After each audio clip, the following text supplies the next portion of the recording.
A Bíblia Fala, com o pastor Ézio Pereira da Silva.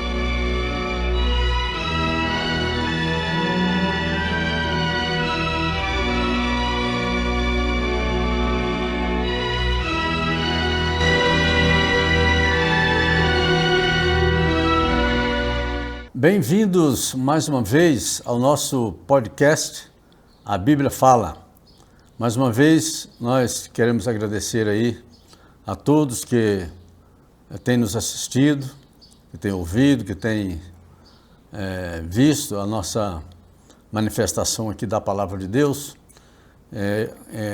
colocando tudo que a Bíblia fala na sua autoridade, a autoridade primeira, né? Autoridade total, acima de tudo. A Bíblia tem o domínio de todas as coisas e nós vivemos assim, naquela intenção e naquele propósito assim de a Bíblia, como de fato ela tem a última palavra sobre todas as coisas. Por quê? Porque ela é a palavra de Deus e sempre Deus tem a última palavra a respeito de qualquer coisa que possa acontecer na Terra, não só na Terra, mas também em todo o universo. Bem, então mais uma vez nós vamos aqui falar mais algum testemunho. Ainda tem mais uns 2 ou 3 episódios ainda para contar algumas coisas que Deus tem feito, e o propósito desses testemunhos exatamente glorificar o nome do Senhor Jesus Cristo, né? E quanto às pessoas, o testemunho é para servir de uma palavra de salvação para as pessoas e para outras pessoas de edificação. Tudo tendo a ver com Deus, com a sua palavra e das nossas vidas. Tá bom, então eu quero iniciar aqui o contexto do nosso primeiro testemunho aqui, vai nos remeter à Revolução de 1964.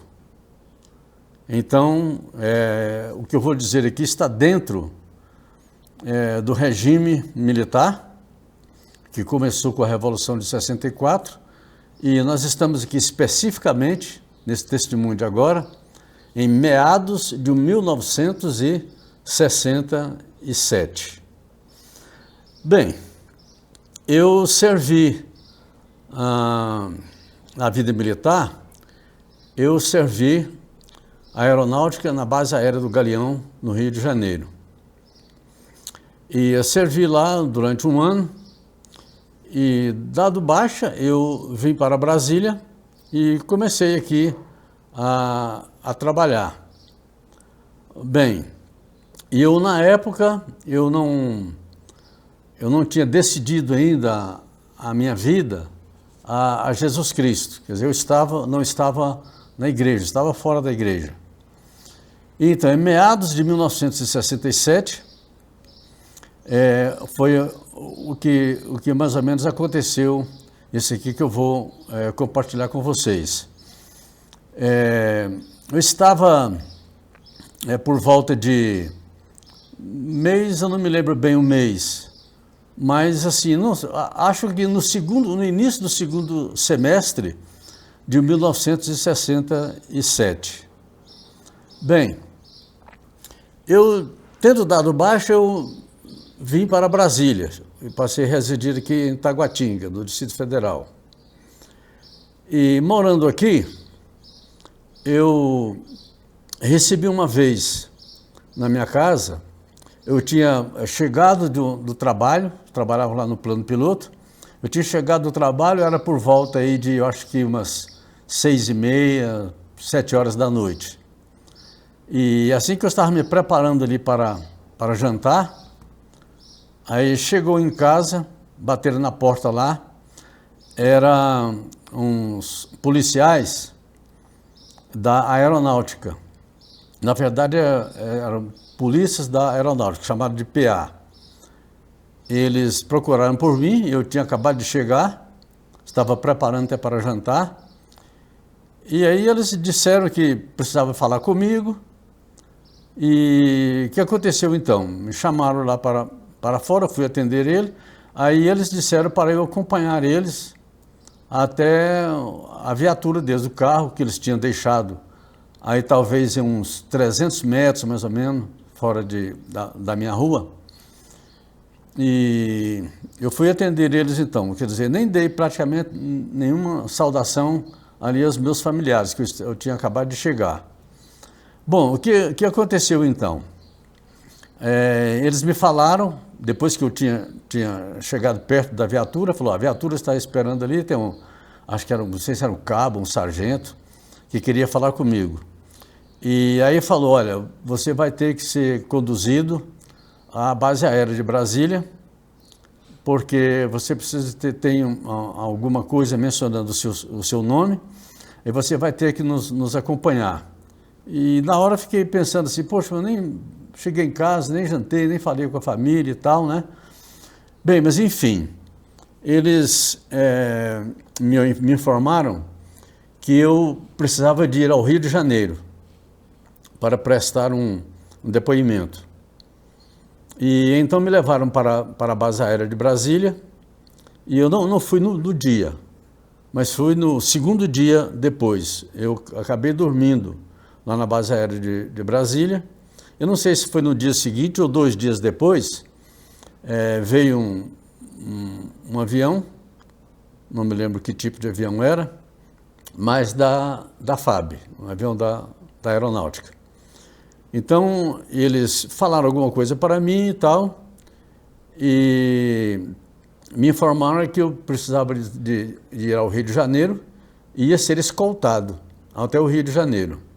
Bom, e assim aconteceu, eu não pude fazer nada, fiquei lá esperando. Provavelmente eles tivessem montado uma guarda para mim no alojamento, e é claro, eu estava dentro do pelotão da aeronáutica, já no território ali, né, militar, e no dia que foi para eu ir, então eles me colocaram uma algema, eu até agora não estava sabendo, até então não estava sabendo qual era o motivo. Bem, mas eles me conduziram então para o aeroporto, lá da base aérea de Brasília, e me levaram para o Rio.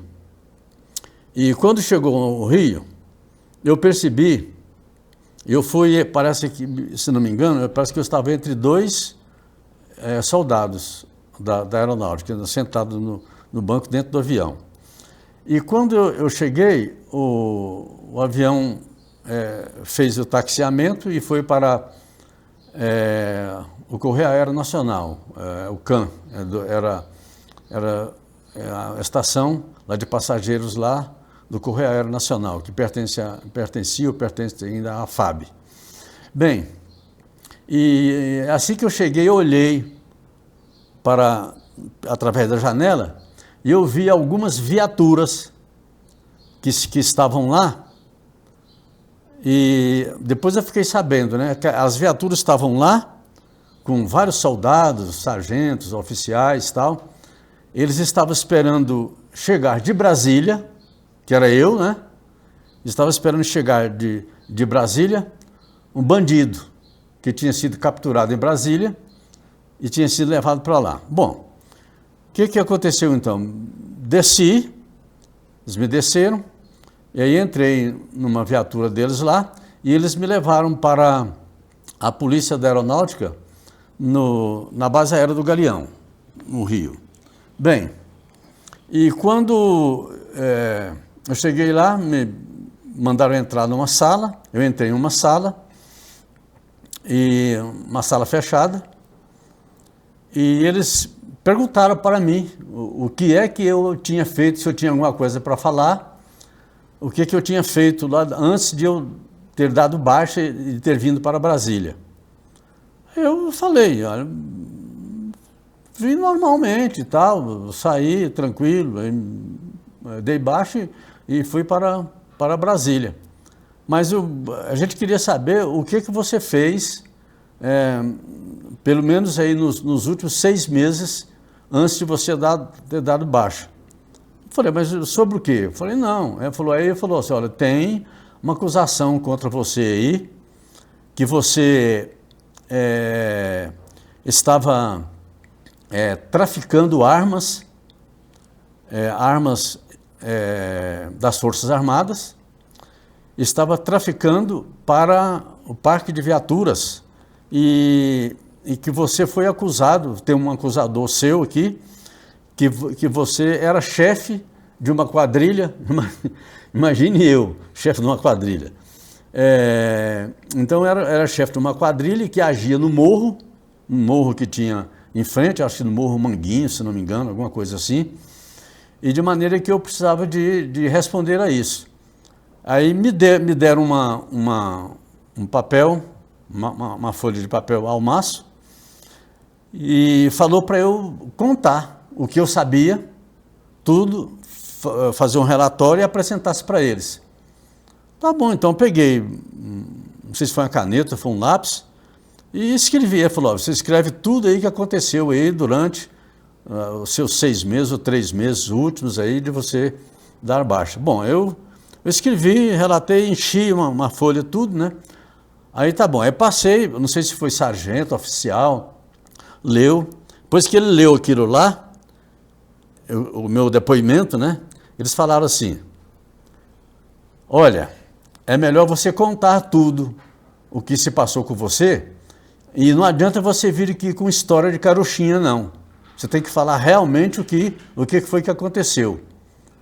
Então, diante daquelas acusações, eu falei, pô, mas eu não tenho nada, o que eu fiz está aí, eu não tenho, vou falar mais o quê? Não tenho nada mais que falar. Se for para acrescentar alguma coisa, eu posso acrescentar, mas não vai mudar, o teor vai ser o mesmo, não vai mudar nada. Porque eles queriam que eu confessasse que eu era chefe de quadrilha, que estava envolvido na venda de armas pertencentes às Forças Armadas, e isso na época era um crime muito grande. Lembra que nós estávamos, nessa época aqui, nós estávamos indo no regime militar, que começou com a Revolução de 1964. Isso aqui era no segundo semestre de 1967. Tá bem. E quando passaram assim, acho que mais ou menos 1 hora,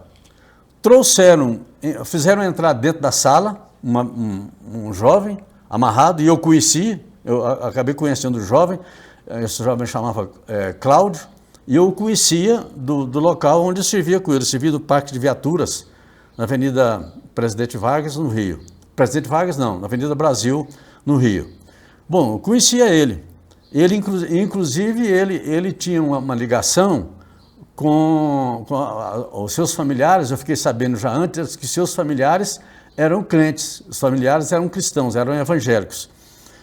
Mas ele não era muito boa coisa, não. Ele estava pisando na bola em várias coisas. Ele, inclusive, que como eu sabia que eu já tinha dado baixa, não pertencia mais lá, então tudo aquilo que eles faziam lá, entre eles, lá em negócio de arma, negócio de tráfico, em morro e tal, aquela coisa toda, eles, eu acho que porque eu não estava lá mais, né, e ele me conhecia, acho que eles acharam por bem, então, de me acusar, levantar acusação contra mim, porque eu não podia responder. Então, por isso eu tinha sido pego em Brasília, tinha sido conduzido até lá. Bom, aí o que eles disseram? Eu falei, não tenho condição de falar mais nada. Aí começaram as ameaças. Eles começaram a me ameaçar. Olha, você está aqui, é melhor você falar, porque senão nós vamos te mandar para São Paulo, para a polícia de São Paulo, e a polícia de São Paulo não brinca. Eles não têm, você sabe como é a polícia de São Paulo. A polícia de São Paulo não brinca. Essa foi uma das ameaças dele. Outra ameaça, que eles falaram assim, olha, nós vamos pegar você e vamos te levar em um lugar aí, com a nossa viatura, e nós vamos deixar você descer e sair correndo. E quando você sair correndo, nós vamos atirar contra você, em outras palavras, vamos te matar. A justificativa era que E eles até falaram, nós vamos justificar que você fugiu, você saiu desabalado da carreira fugindo, e nós fomos obrigados a te alvejar pelas costas, né, e te eliminar. Tá bem, eu fiquei lá assim, eu estava chocado, porque eu não sabia realmente do que se tratava, mas as ameaças estavam lá. E essa pessoa que eu conhecia, que ele foi soldado junto comigo lá, eles colocaram ele estava assim descalço, então pegaram 2 latas de extrato de tomate dessa maior, vazias, e abriram essas latas de extrato de tomate, botaram lá e botaram ele em cima, descalço, em cima daquelas latas lá, para ele dizer, né, para ele confessar perante mim a acusação que ele tinha feito contra mim, ele e outros, né? Mas aí eu sei que ele ficou assim, ele foi indo, ele ficou tremendo, as pernas dele começaram a abrir e ele acabou caindo lá no chão. E assim, eles falaram com essas ameaças todas e tal, e depois eu não sei por que cargas d'água, mas parece que o diabo sabe de muita coisa que a gente faz, né? E eles não sabiam. Mas ele falou para mim assim, o oficial que estava lá com o meu depoimento, falou assim, é melhor você confessar tudo, porque senão, no pensamento, você já pode despedir da sua mãe, que você nunca mais vai ver a sua mãe. Essa ameaça que eles estavam dizendo lá. Então, eles me acusaram assim, de bastante coisa que não tem nem como eu nesse testemunho aqui, falar em pormenores, detalhadamente, porque eu só estou falando daquilo que eu estou lembrando. E então ficaram lá, depois pegaram o moço lá que tinha caído no chão, levantaram ele e tal, ficou mais um tempo lá falando e tal, aquela coisa toda. E quando foi por volta aí de mais ou menos quase 11 horas da noite, eu já tinha chegado lá na sala, era mais ou menos acho que umas 7 horas da noite, 6h30, 7 horas da noite, que a gente tinha chegado lá. E era mais ou menos 11 horas, quando eles falaram muita coisa, depois de falar muita coisa, eles pegaram o rapaz, né, saíram com ele da sala, e eu estava debaixo de toda essa condenação, de toda essa acusação contra mim. Na verdade, eu já tinha dado para mim a sentença de morte, porque para mim eles iriam me matar, porque o que acontecia muito naquela época lá era isso, né, eles eliminarem as pessoas, né, era na época que o comunismo estava fustigando o Brasil para entrar, de alguma forma, entrar aqui no Brasil, né? Então havia muita coisa, era o tempo do doicode, muita coisa acontecendo, né? Tanto da parte do militarismo, como também das políticas de uma maneira geral. Então eu fiquei assim, quando falaram da minha mãe, eu entrei assim num estado de choque, porque minha mãe já é idosa já, e eu sem nem avisar nada em casa, o que tinha acontecido comigo, e foi uma coisa covarde também, porque eles me pegaram e não disseram nada para a minha família, nem para mim mesmo, porque talvez eles ficaram com medo de eu me evadir, né, sair correndo, então por isso que eles me levaram até a viatura, quando me pegaram em casa, me levaram até a viatura sem falar nada, e aí me botaram dentro da viatura lá e tal, parece que um sargento, um oficial, não sei, com um cabo, 2 soldados, não me lembro bem. Bem, então eu estava dentro da sala, então quando foi por volta aí de umas 11 horas da noite, 10h30, 11 horas da noite, eles saíram da sala e me deixaram sozinho, dentro da sala, trancado. E quando eu vi que a coisa realmente eu pensei realmente que eles iam me matar. Então, o que eu fiz então? Eu não tinha como falar mais nada, não tinha defesa, não tinha nada, não tinha como eu me justificar em nada. Eu sei que no momento lá então, eu peguei, ajoelhei com os braços em cima da cadeira, ajoelhei no chão, com os braços em cima da cadeira, e eu então dirigi uma oração a Deus. Eu sabia que a minha família, os meus familiares, meus antepassados, né, meus irmãos mais velhos, eram cristãos já, eles serviam a Deus. um irmão meu, que ele já está falecido, eu vou dar um testemunho na próxima semana, ver se eu consigo dar um testemunho dele, mas eu fiz uma oração neste momento lá, muito atribulado, muito temeroso, com muito medo de ser eliminado por eles, e eu pedi a Deus, naquele momento lá, falei com Deus: Senhor, me livre dessa situação aqui, falando com Deus. Eu falei com ele: Senhor, se o Senhor me livrar daqui, eu prometo ao Senhor que eu vou servir ao Senhor de hoje em diante. Se o Senhor me livrar dessa terrível coisa que está sobre mim aqui, o Senhor sabe que eu não devo nada, sou inocente, mas eles podem fazer qualquer coisa comigo aqui, pode dar sumiço em mim e ia ficar por isso mesmo. Então, se o Senhor me livrar daqui, quando eu voltar para Brasília, eu vou servir ao Senhor, eu vou seguir a palavra de Deus, vou seguir os caminhos do Senhor. Eu fiz aquela oração, lá depois me sentei na cadeira e fiquei lá ainda bastante tempo.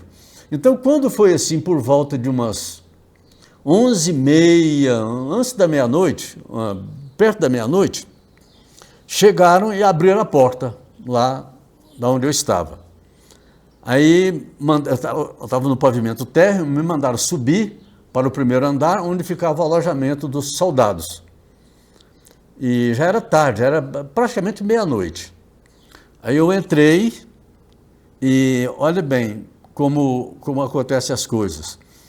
E eu estava naquele estado assim, tão transtornado, que acabou que eu deitei lá na cama, no beliche lá, de um dos soldados lá.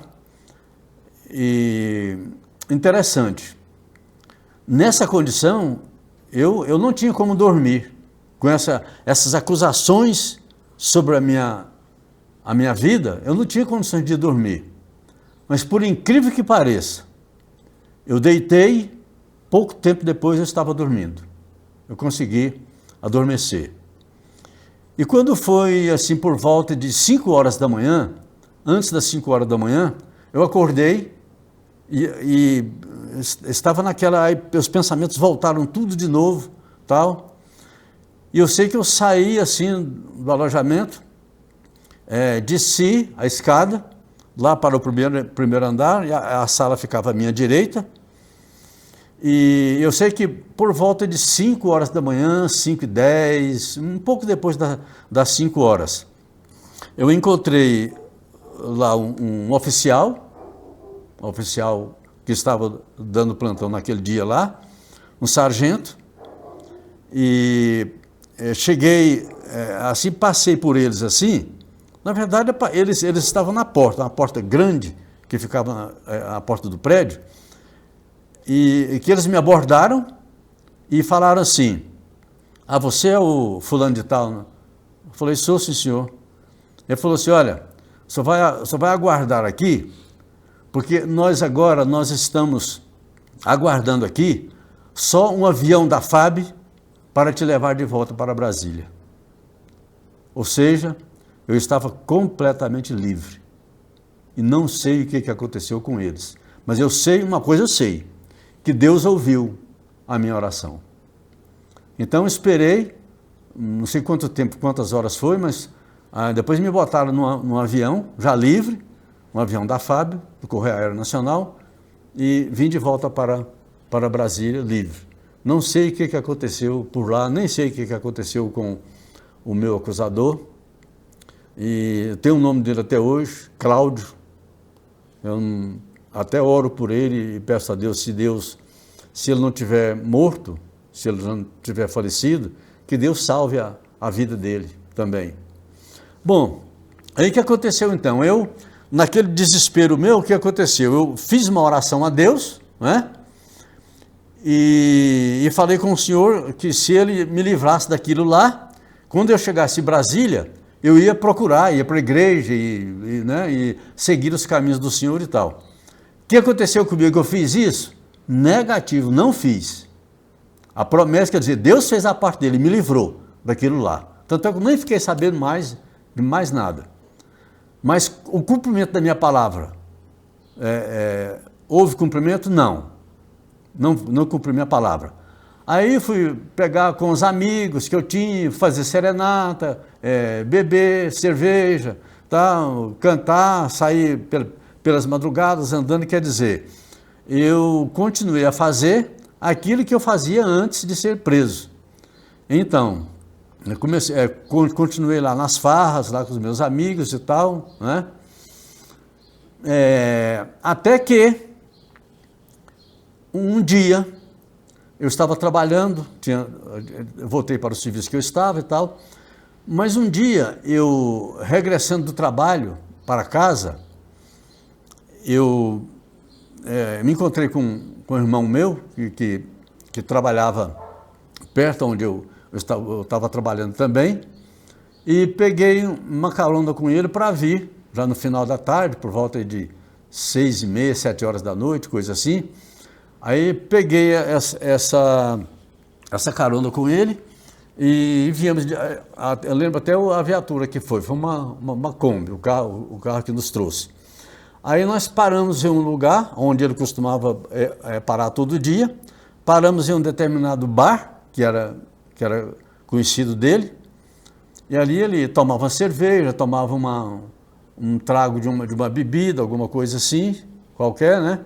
Bem, e eu estava lá junto, lá dele lá e tal, e aí ele demorou um tempo lá, aí descemos para a casa dele.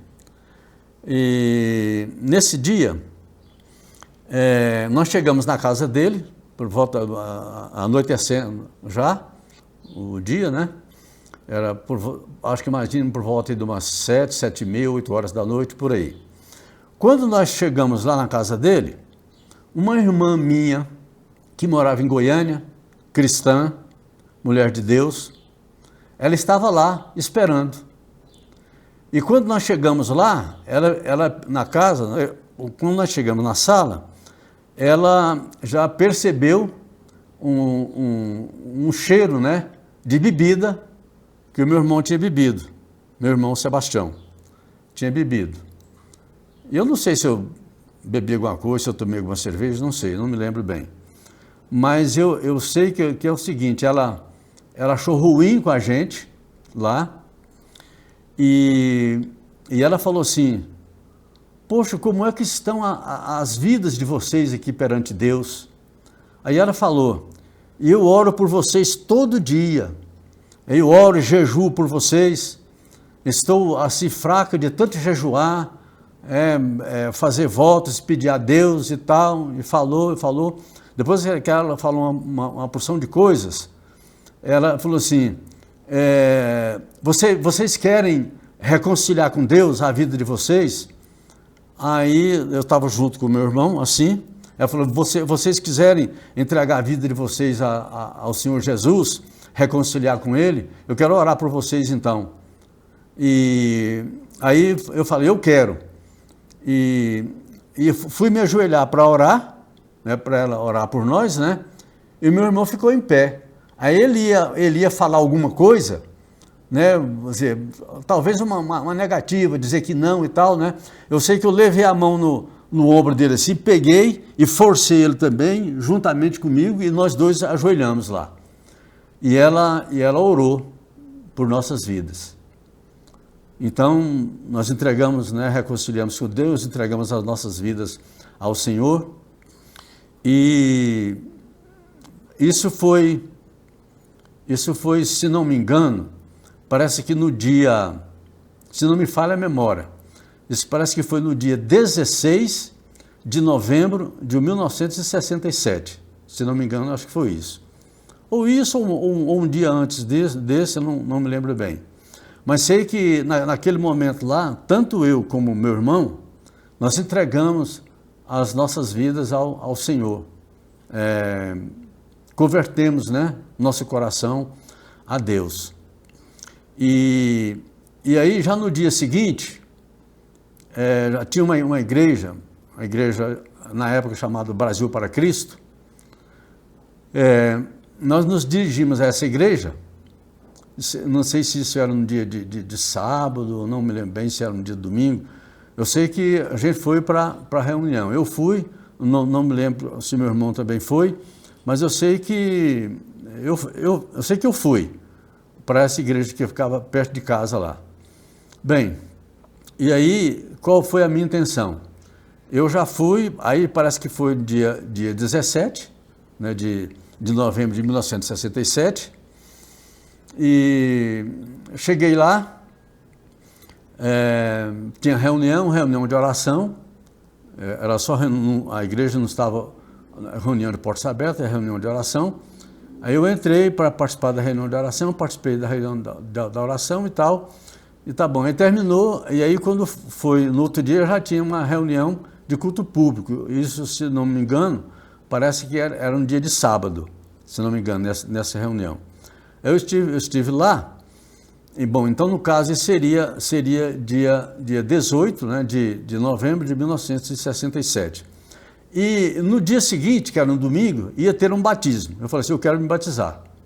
Quer dizer, um dia depois que eu fui lá na igreja, então eu fui e realmente vesti as vestes batismais e desci as águas perto da igreja mesmo, que ficava ali pertinho aqui do hospital regional aqui de Taguatinga.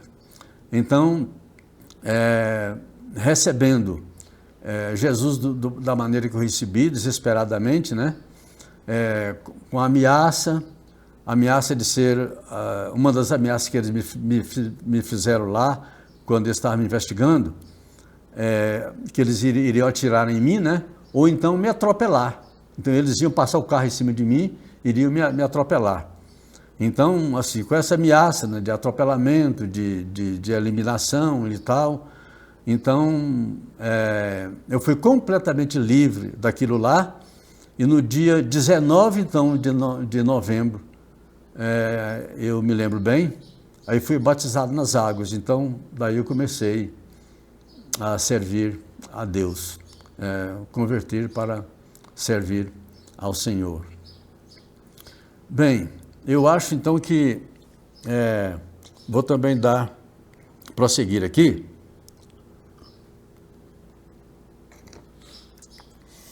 Vou dar um outro testemunho aqui. Isso já foi no ano de 1969, aqui em Taguatinga. Nessa época, eu trabalhava mais um sobrinho meu. A gente vendia confecções, vendia roupas feitas na rua, pegava uma pasta, né, e saía como vendedor ambulante. Nós saímos para a rua, vendíamos tal, e no dia, depois à tardezinha, nos recolhíamos em casa. E eu acabei, que interessa aqui para o testemunho, nós passamos a conhecer numa casa aqui em Taguatinga, que existiam duas irmãs. Uma era loura e outra ela era morena, uma de cabelos pretos, né, e a outra de cabelos louros. Isso foi em 1969. Então a gente vendendo roupas e tal, essa coisa.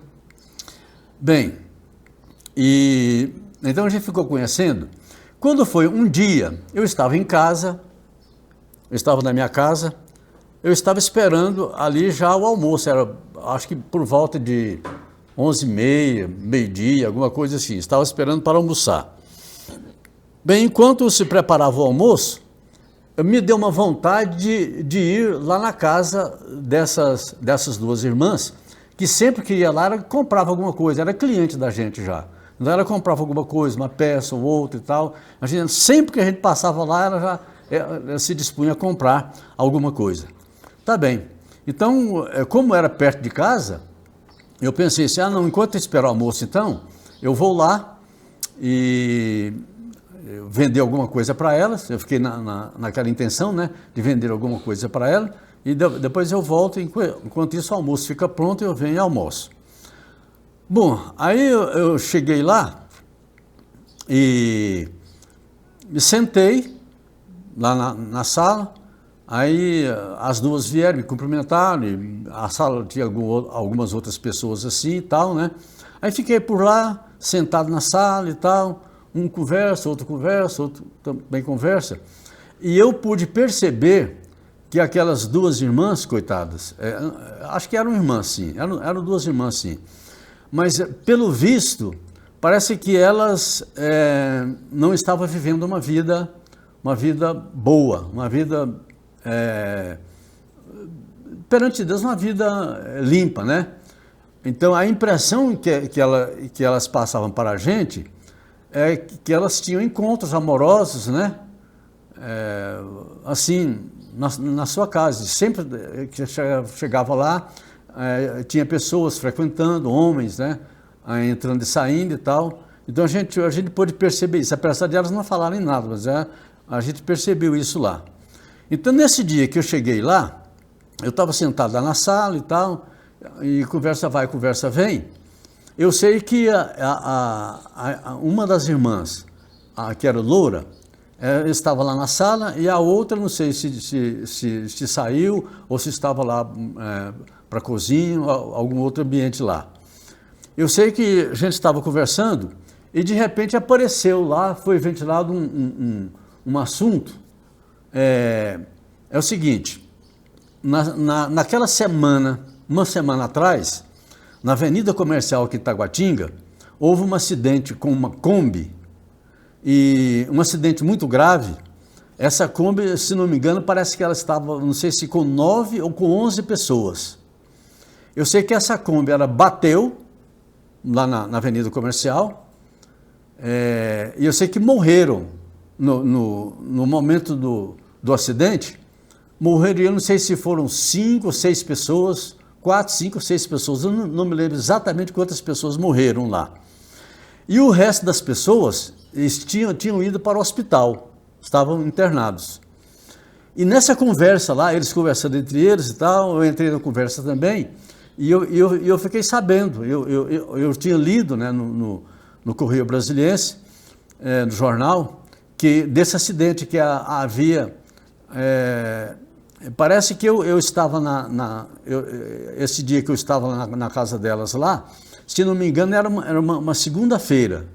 E o acidente parece que tinha acontecido na sexta ou no sábado da semana que tinha passado. Então eles estavam lá e eles então começaram a comentar, falar sobre esse acidente. Aí depois de conversar algum tempo, falar sobre o acidente e tal, e aí me veio uma palavra, e aí eu falei com eles assim, olha, que coisa interessante. Já pensou, vocês já pensaram assim, que se vocês estivessem naquele acidente, dentro da Kombi, o que teria acontecido com vocês? Será que vocês estavam vivos aqui, nessa hora conversando? Ou vocês tinham morrido ou estavam no hospital? E ali a gente ficou sabendo depois que alguns que tinham ido para o hospital, também parece que uns 2 ou 3, não sei se era o restante dos que tinham sido hospitalizados, mas sei que também morreram também. Parece que não sobrou nada dessas pessoas que foram vítimas do acidente da Kombi. E aí eu comecei a falar para eles da fragilidade da nossa vida, que quer dizer, assim como aconteceu com aquelas pessoas que estavam na Kombi, né, e que morreram, né? Poderia ser, todos nós lá que estávamos naquela sala, naquele momento lá conversando, poderia ser nós que estivéssemos lá na Kombi também e tivéssemos sofrido esse acidente, né? Ter participado desse acidente e termos morrido, ou então termos ido para o hospital, ou coisa assim. E aí eu falei mais algumas coisas, falei. E aí, depois que eu falei o que eu precisava de falar, eu convidei aquelas pessoas que estavam lá na sala para receber Jesus como Senhor e Salvador, para eles terem seus pecados perdoados, serem salvos, receber a vida eterna. E falei e tal, né? E uma das irmãs, que estava lá na sala, que era a loura, ela falou que queria. Ela falou que queria aceitar Jesus. Eu fiquei assim tão satisfeito, né? Aí ela falou, eu quero.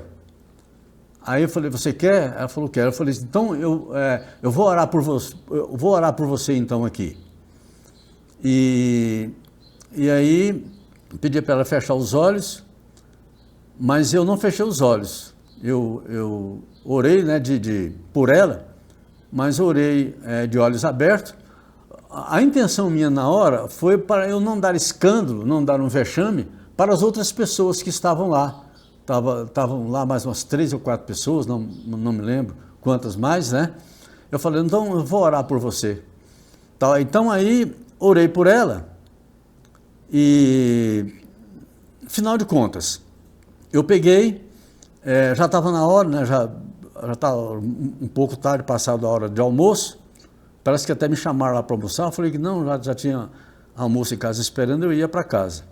Como de fato eu saí naquele momento lá, e fui para casa. Mas eu me lembrei que tinha culto na igreja que eu estava frequentando, tinha um culto lá, eu não me lembro agora dizer para vocês se foi no mesmo dia ou se foi no dia seguinte.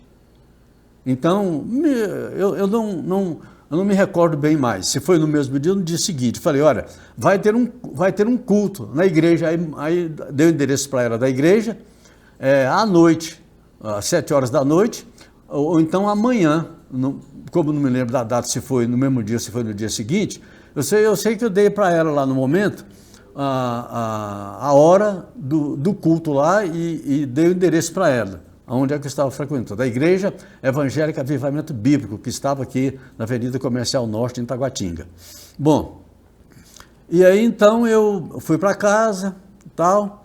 E quando foi para a reunião, não me lembro se foi no dia seguinte ou se foi no mesmo dia, eu me lembro que eu fui para a igreja, né, para essa igreja, né?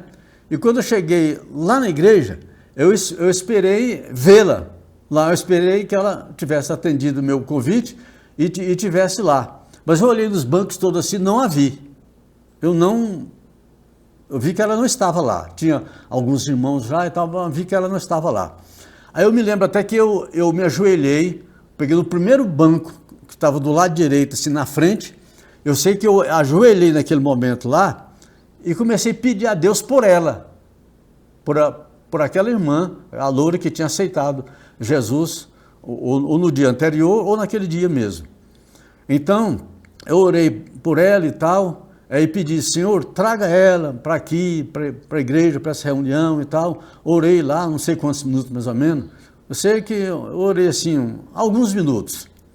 E aí, quando eu fui me levantar, terminei a oração, quando eu fui me levantar, que eu olhei assim, ela estava sentada lá no banco. Ela estava lá, na igreja. E eu fiquei muito satisfeito. Não falei com ela no momento, que já estava na hora e tal. Eu sei que ela participou do culto, né? E quando terminou o culto, geralmente no final do culto, geralmente o pastor, a pessoa que está lá trazendo a mensagem, normalmente faz o convite, né? Se tem alguma pessoa dentro da igreja lá que quer reconciliar-se com Deus, ou quer receber Jesus como Senhor e Salvador e tal, ou quer confirmar, né, que está voltando para Deus e tal. E eu sei que fizeram o apelo, né, chamado de apelo, né? Fizeram o apelo e aí chamaram as pessoas que queriam aceitar Jesus, que fosse lá na frente receber a oração, se ajoelhasse lá e receber essa oração. E ela foi. Por minha surpresa, para minha surpresa, ela foi lá na frente. Ela se ajoelhou lá, oraram por ela, tal. E aí terminou o culto e tal, e aí conversamos alguma coisa lá, despedimos dos irmãos. Aí eu tive o zelo de ela ia para casa dela, né? E eu tive o zelo de acompanhá-la, porque eu morava perto da casa dela também. Eu falei, não, eu falei com ela, então cumprimentei, falei, que bom você veio e tal, né? Eu falei, ela terminou o culto, falei, ó, eu vou acompanhar você até em casa, para ela não ir sozinha, né, com medo de algum malfeitor na rua, alguma coisa assim, né? Eu sei que eu acompanhei ela e levei ela até a porta da casa dela. Aí levei ela à porta da casa dela, despedi dela e fui para a minha casa. Tá bom. E aí quando foi no sábado seguinte, aí eu voltei lá na casa, mas eu estava pensando assim, como eu estava vendendo roupas, né, roupas feitas, né, eu falei, eu vou passar lá porque eu vendo mais alguma coisa, e sempre elas compram, né, mas provavelmente ela vai comprar alguma coisa. Quando eu cheguei lá na casa, a irmã dela estava lá, que tinha cabelo escuro, né, cabelo preto, mas a de cabelo louro não estava. Aí eu fiquei sentado lá um bocado, lá na sala, lá, tá, um bocado de tempo e tudo. E aí, perguntei, né? Abordei a irmã dela. Aí falei assim, cadê a sua irmã? Eu não me lembro o nome dela, não guardei o nome de nenhuma das duas. Eu falei, cadê a fulana, sua irmã?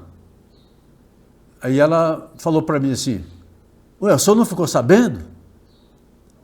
Eu falei, mas de quê? Fiquei sabendo de quê? Não, ela faleceu. Eu falei, o quê? Ela faleceu. Aí eu fiquei calado, fiquei pasmo assim, calado, fiquei ali sentado no sofá, um tempo assim, pensando. Falei, meu Deus, o que foi que aconteceu? Aí quando eu estava mais ou menos assim, uns 10 minutos mais ou menos que eu estava lá, uns 10 ou 15 minutos que eu estava lá, aí eu vi chegar na porta da sala uma prima dela. E essa prima dela estava com uma Bíblia na mão. Aí essa prima dela falou, eles perguntaram, conversaram lá e tal, perguntou de onde é que ela estava vindo. Ela falou que estava vindo do hospital. Ela estava vindo do hospital. Por quê? Ela estava vindo do hospital porque essa prima dela, que era a irmã dela, que tinha aceitado o convite, tinha recebido Jesus como Salvador indo na igreja, ela deu um problema, não sei se foi algum problema no estômago, algum problema assim no intestino, não sei o que foi, não me lembro mais. Eu sei que ela teve que ser internada às pressas, ela foi internada no hospital. Aí ela passou lá, parece que 3, 4, 5 dias no hospital, ela passou lá. Enquanto ela estava lá no hospital, o que é que ela fez? Ela pediu para ler uma Bíblia. Ela pediu que levasse uma Bíblia lá para ela, que ela queria ler a Bíblia. Ela estava no hospital, não tinha nada, ela queria ler uma Bíblia. E aquela Bíblia que aquela prima dela estava entrando na sala, lá na porta da sala, essa Bíblia na mão, essa é a Bíblia que ela tinha levado para o hospital, para a prima dela, que era essa loura, né, que tinha recebido Jesus como Senhor e Salvador, e que tinha aceitado Jesus. E nos dias dela, que ela continuou viva ainda, no hospital, ela manifestou aquele desejo, sim, né, de conhecer a palavra de Deus, né, enfim, de ter comunhão com Deus, de orar, de buscar a Deus. E depois, eu falei assim, impressionante. Então, quer dizer, teve aquela confirmação comigo assim, que ela morreu salva. Deus salvou ela daquela vida que elas levavam lá, né? E a irmã dela me contou o seguinte, no dia que ela foi na igreja, que eu levei ela, acompanhei ela e levei ela até a porta da casa dela, para que não acontecesse nenhum mal, servindo para ela de companhia, né? Eu sei que a irmã dela falou que quando eu cheguei, que deixei ela em casa, ela entrou lá e tal, né? E ela falou para a irmã dela, agora eu sou crente. Ela confessou lá que era crente, que tinha aceitado Jesus como Salvador e era crente. Tal, tá bem. E a irmã dela falou que é o seguinte, depois ela entrou aqui em casa e tal, e quando foi no dia seguinte de manhã, a irmã dela falou assim, que viu ela, a irmã dela loura, né? Falou que ela viu ela com um cigarro na boca. Ela estava fumando um cigarro. E a irmã dela, diz a irmã dela que ela olhou para ela assim e falou assim, ué, você não disse ontem para mim que você era crente? Aí ela viu na hora, né? Então aí ela bateu na boca assim, rapidamente assim, bateu na boca e pegou o cigarro e jogou fora. Aí ela sentiu que ela estava fazendo alguma coisa que não agradava a Deus, que era fumar, pelo vício que ela tinha, continuamente lá de fumar, né? Tal. Ela assim, sem vigiar, sem perceber e tal, né? E no momento lá, ela acendeu o cigarro, estava fumando, e a irmã dela falou com ela, não estava cobrando dela, só falou para ela assim, você agora não é crente? Né? E então, a irmã dela, é como se a irmã dela tivesse dito assim, você é crente, como é que você está fumando? É mais ou menos isso, né, que ela deu a entender, né? Diz que ela bateu a mão na boca assim e começou a pedir perdão a Deus, e falando assim, oh Deus me perdoa, então pegou aquele cigarro e jogou fora, me perdoe, eu não devia ter feito isso e tal, né? Quer dizer, ela estava tendo convicção de pecados, quer dizer, ela estava, a vida que ela estava tendo desde aquele dia que ela aceitou Jesus na casa dela, e também confirmou a decisão dela lá na igreja, e de passar mal, ela começou a passar mal um dia lá, e ela começou a passar mal e já foi para o hospital. Eu não sei realmente qual foi a enfermidade que a atacou, não sei o que foi. Eu sei que ela foi para o hospital e ficou lá alguns dias, uns 3 ou 4 dias, não sei, mas uma enfermidade grave, que eu não sei qual enfermidade também que era, mas foi fatal para ela, não teve recuperação. Então, mas ela deu testemunho também, pedindo para levar uma Bíblia para ela, para que ela lesse lá no hospital, que ela queria ler a Bíblia. Ou seja, ela estava dando, assim, apesar de sem assistência praticamente nenhuma, né? Mas ela estava dando testemunho que realmente ela tinha recebido Jesus como Senhor e Salvador da vida dela, né? E que ela tinha certeza que era salva.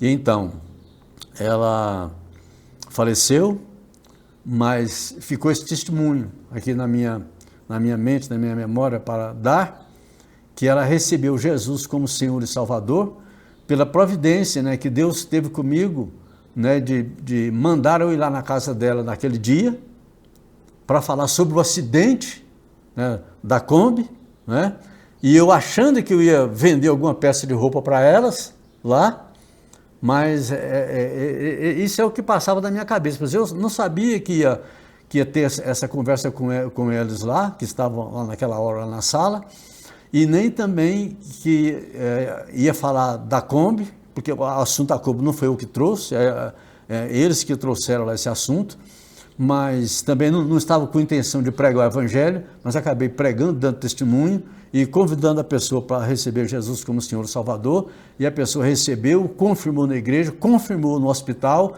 confirmou em casa, dando testemunho, né? E certamente essa pessoa hoje é uma das nossas irmãs, está lá na glória, no reino de Deus, esperando por nós o dia de nos reencontrarmos, que Jesus nos fará reencontrar todos aqueles que amam verdadeiramente o Senhor Jesus Cristo, entregaram as suas vidas a Ele e receberam perdão de pecados, a purificação dos seus pecados, e receberam também da parte de Deus a vida eterna.